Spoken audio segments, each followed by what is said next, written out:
Dan kita akan mengikuti bagaimana sekarang mengenai data dan juga analisanya mengenai proses rekapitulasi suara yang sudah berlangsung di 34 provinsi ya, Anggi ya, sejauh ini. Silahkan Pertanyaan Anggi. kita adalah apakah nanti 4 provinsi ini ngaruh atau enggak ya dengan hasil yang sekarang udah didapat. Nanti kita coba hitung-hitung ya. Baik, silakan. Baik pemirsa, Selasa dini hari KPU sudah mengesahkan rekapitulasi suara nasional di 34 dari 38 provinsi Indonesia.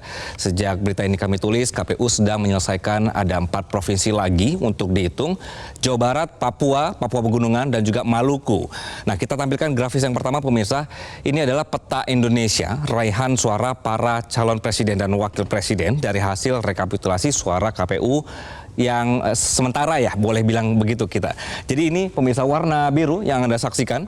Ini adalah daerah yang diungguli oleh pasangan Prabowo dan juga Gibran. Kemudian biru muda adalah wilayah yang diungguli pasangan Anies Mohaimin. Jadi dengan kita asumsikan sedang menunggu hasil rekapitulasi di Jawa Barat, Papua, Papua Pegunungan, dan juga Maluku.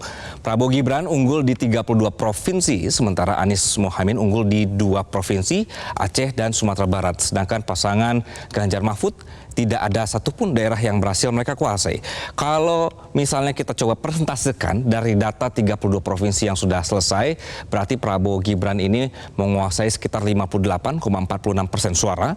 Kemudian pasangan Anies Mohaimin 23,64% dan Ganjar Mahfud di 17,91%.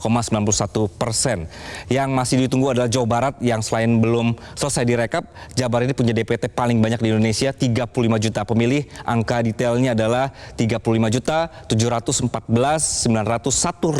DPT.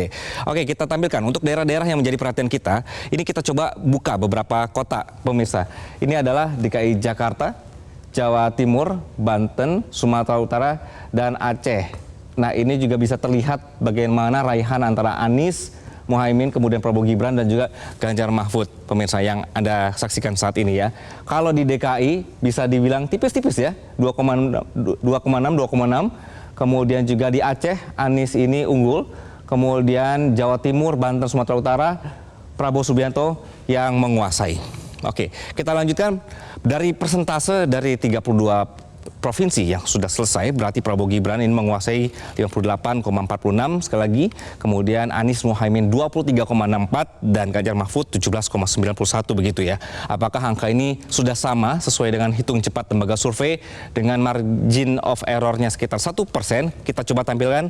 Ini adalah hasil hitung cepat pada saat Pilpres. Ini kami tampilkan beberapa posternya pemirsa, rata-rata membaca perolehan suara juga tidak terlalu jauh dengan hasil rekapitulasi sementara.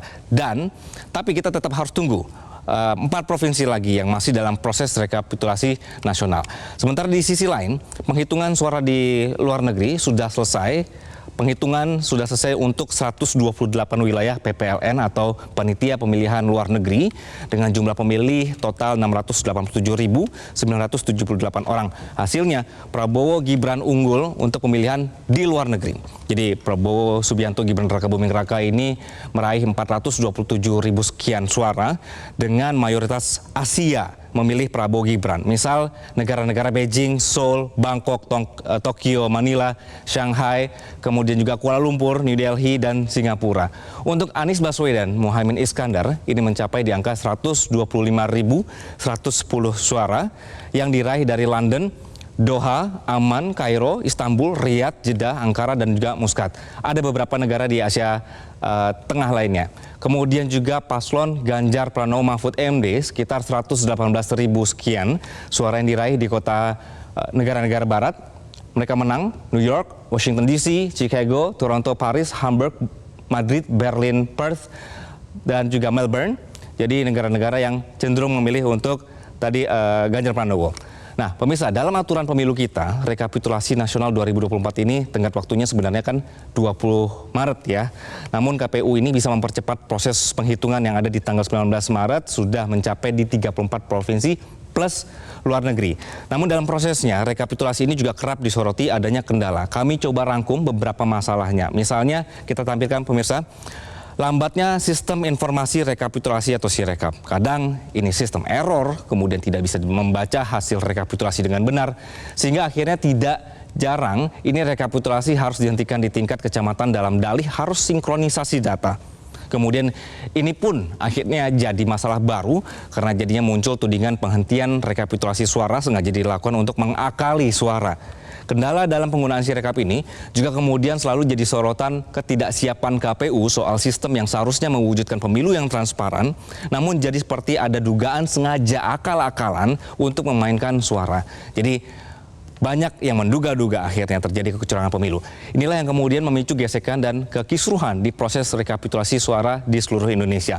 Belum lagi oknum-oknum penyelenggara dan juga pengawas yang ketahuan ikut bermain. Jadi itu dia pemirsa, sementara untuk review kita selama proses rekapitulasi, sekali lagi kita akan menunggu ada 4 provinsi lagi, dan Maria, ini kita akan lihat ya, selesai atau tidak hari ini. Jelajahi cara baru mendapatkan informasi. Download Metro TV Extend sekarang.